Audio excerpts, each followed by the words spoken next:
Oh man, Stork might be able to snipe the Spire. What the hell? Stork!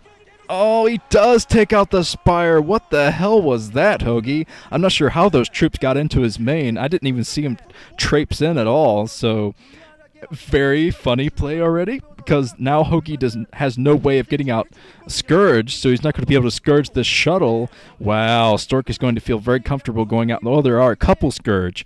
2 Scourge is all that HoGiL's going to need to take out that shuttle. And he has a couple more Scourge, so he definitely got some Scourge out before his Spire went down. That was smart play from him. So he is going to be able to deal with this threat, but still, Stork could just Corsair up at this point. Already taking out. Oh man, HoGiL was trying to run around and try to get lucky and find that shuttle to take it down, but he loses both of his Scourge in the meantime. He cannot waste Scourge at this point. I think he only has 2 left, and he's going to need both of them to take down this very deadly shuttle. Stork skirting around the Hydras, so HoGiL's going to try to rely on his Hydras to get this done, and Stork was prepared to fight there. He dropped his Zealot and dropped his Reaver, and now he's going back to the base, so he's going to make HoGiL very paranoid, make him stick to his bases right now.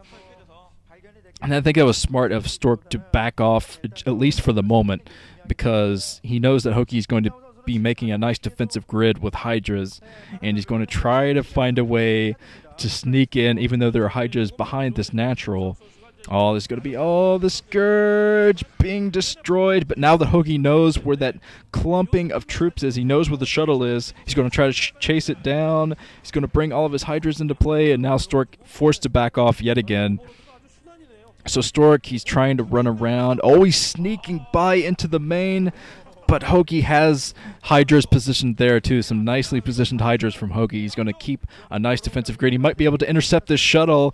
Oh, this might be bad. The Hydra's coming up, trying to find that shuttle, but Stork runs into the middle of the map, maybe anticipating that there would be some Hydras greeting him up near the 2 o'clock position. So he's running down. He's going to try to drop this new base down at the 6 o'clock, even though there's a lot of Hydras here, and I don't think Stork's going to be able to get it done. He's dropping anyway. No, he's backing off.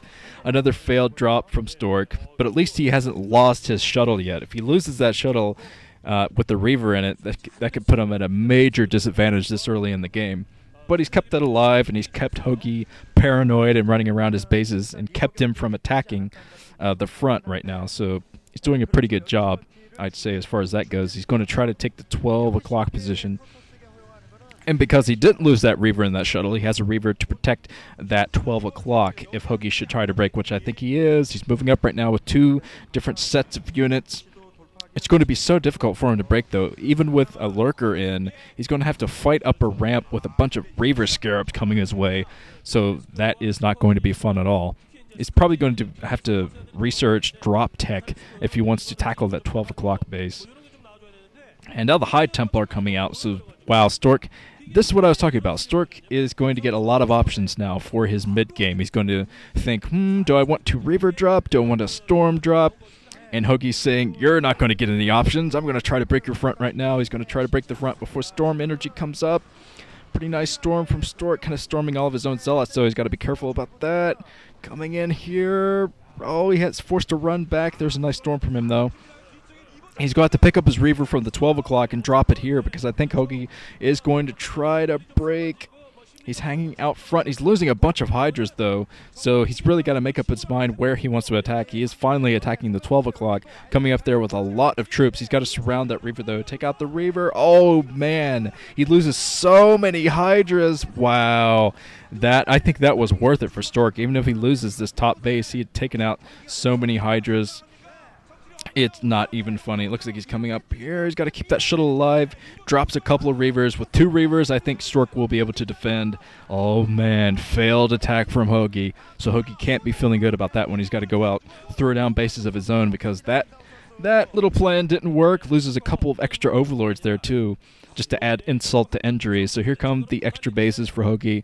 He's going to try to macro up and get on the contain. He's going to try to contain Stork for a little bit longer, and Stork, his gateways haven't quite kicked in yet, so this probably is the smartest thing for HoGiL to do. Snipe the High Templar. No, the Reavers come in just in time.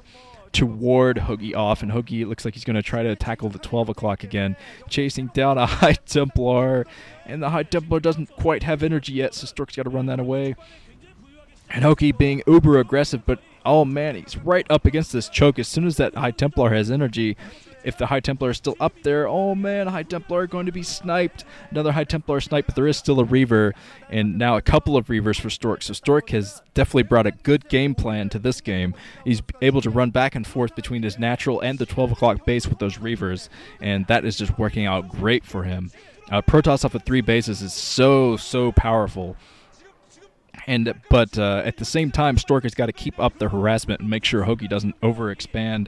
HoGiL coming in. Still, he breaks the forge, but he's not able to break through completely. He's going to be able to take out one gateway, too. And Stork falling into a huge swarm of Hydras. And a bunch of lurkers morphing at the front, so I think HoGiL might try to break again. A bunch of Dragoons running around. Gotta love that StarCraft AI. Nice pathfinding on Dragoons.